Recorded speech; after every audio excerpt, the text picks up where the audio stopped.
Well, good morning, everyone. Good morning. Wow, so many faces. You know when you sat down at the front at the beginning and there's hardly anyone here, and then you're kind of like, I'm not going to look, but hopefully people will come. So thank you for getting up this morning and being here. I've got my wife, Carolyn, with me today, and her sister, Sharon. First time they've been here as well. So really looking forward to seeing how God's going to move through the morning. I've been invited to share my testimony again. I was here last, it was 4 years ago. Time has gone really, really fast. And of course, I was here a week last Friday at the men's event as well. I've been invited back to share my testimony with you again. If you've heard it before, I'm sorry, you're going to have to listen to it all again. For those of you that haven't heard it before, I hope somehow in that testimony, and it's a testimony I really don't like to share because it's just full of filth and rubbish, to be honest with you. And the only reason I will keep sharing it because that filth and rubbish is then swept away by the grace of God, and that's why I will share that part. My testimony has changed over the last few years. It's now split into two parts. I've never done it this way before, but I'm going to give you kind of an update where I'm at first, and then I'm going to share my testimony. So 4 years since I was last here, and it's amazing. I run a ministry called Escape Ministries. I have been blessed by God over the last 17 years to have shared my story in the gospel across 27 countries, in some of the toughest prisons on the whole planet, and in churches and seminars, everywhere, on TV and radio and everything like that. Any way that I could find to share the gospel. Because, you know, when you're a Christian and you fall in love with Jesus, I don't understand how you would keep that to yourself. I want to challenge you all with that. When was the last time you shared the gospel with anyone? Does that show us? Does that show our love for Jesus, that we keep our mouths shut? Or is there an enemy at play trying to keep our mouths shut? Because I think you all love Jesus, don't you? Yes. Yeah, amen. And so why wouldn't you want to share that? But there's an enemy that's trying to stop us, and we have to learn ways to overcome that so we can do what Christ has commissioned us to do, which is share our faith with others. And nothing else you do will bring you greater joy.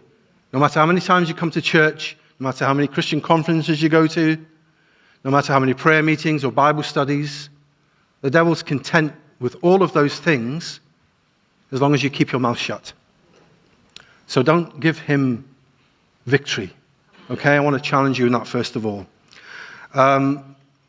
My 27 different countries came to a standstill 2 years ago when I just was getting fatigued all the time and didn't understand why. After some tests, it turned out I had a stage 4 tumor in the right-hand side of my bowel, and I had to have an operation fairly quickly. So they cut me open from there to there. They removed all the right-hand side of my bowel. But 10 days later, where they stitched the bowels together, it burst open. If there are any medics in here, you'll know how dangerous that is. I ended up with something called peritonitis, which is very life-threatening. I woke up in the high dependency unit where you have a nurse at the end of your bed 24 hours a day. That's how serious it is.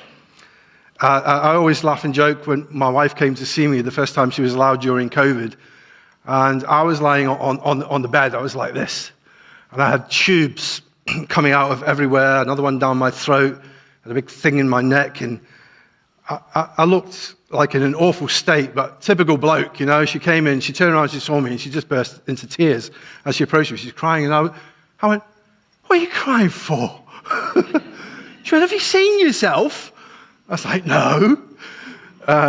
It was really bad, but then, thankfully, after 4 months of intensive chemotherapy, I was given the all clear, end of October. The following day, a little old lady knocked me off my motorbike, and I ended up with a fractured knee and back in hospital again. But I got the all clear from the cancer, which was amazing. And then you have to have scans every 6 months. I know many of you will know this. Many of you will have been impacted by cancer in one way or another. But on the first 6-month scan, they called me back in, and they said, "We're really sorry. You've got tumors now that have come back in the peritoneal membrane."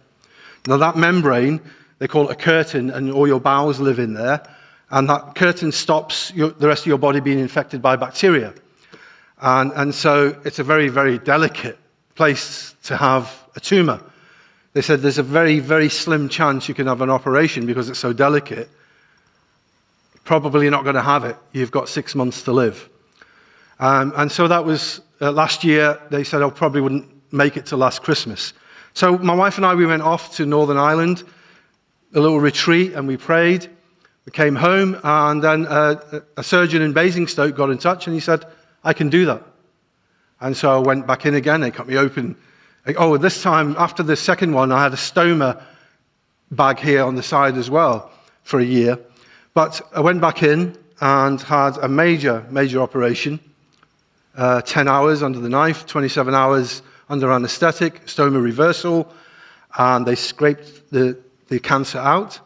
And the surgeon said, great, you're all done, we'll see you in 10 years. So we celebrated again, it was fantastic. And then you have to have scans every 3 months when you've had a reoccurrence. And then they called me back in and said, we're really sorry to tell you. It's back with a vengeance. It's now in your liver and back in your abdomen.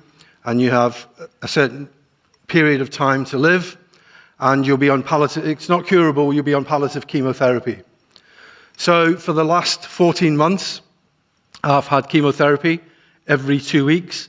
So I have a chemo week where I was feeling rough as anything, and then kind of a week of recovery. And it was during those recovery weeks I was able to do some speaking engagements, but not as many as I'd like to have done.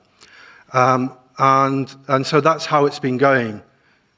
14 months of chemo. My oncologist said to me, you're our longest surviving permanent chemo patient. A lot of people have had chemo longer than me, but they generally have it like, in cycles, maybe 3 months and 4 months and then the rest, but I've been on it permanent. But on Tuesday this week, they called me back in and said, we're sorry. Second? I promised not to get emotional today. They said, we're sorry, the chemo, your body can't take it anymore.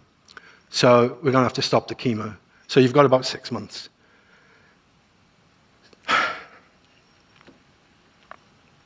It doesn't hurt me so much, Doesn't. It really doesn't. Doesn't hurt me. Because I know where I'm going. Because I trust in God. What hurts me, makes me emotional, is my wife. What she's going through. That's what hurts me. But I want you to all know that my eyes are fixed on Him. I trust in Him. He's the one that brings us into the world. He's the one that calls us home. No doctor can shorten my life. And no doctor can extend it. When the Lord is ready, He'll call me home. And that's where my strength lies. I'm going to stop now because I really don't want to keep getting emotional like this. But I'm going to get you lot emotional now. When I got my diagnosis, I wrote a song. If you could have the video ready to go. I wrote a song for my wife called I've Never Bled So Much Without Bleeding. And I wanted to share it with you because, the stats say that 1 in 2 people will be affected by cancer, right? And that's only going to get worse. That means that pretty much all of you will have been affected by cancer in one way, whether it be a neighbor, a friend, or someone you know, or maybe you're even going through it yourself right now. And I hope that maybe you can really relate to this song, and then I'll be back to join you, okay? If you could run the video, that would be great.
me off my feet. Even though I kinda knew I never thought we'd meet. Pick myself up, brush myself down. Gotta get out of this lost forsaken town. I've never bled so much, never bled so much without bleeding. I've never hurt so much, never hurt so much without hearing. I've never cried so much without tearing. Never saw so much without seeing.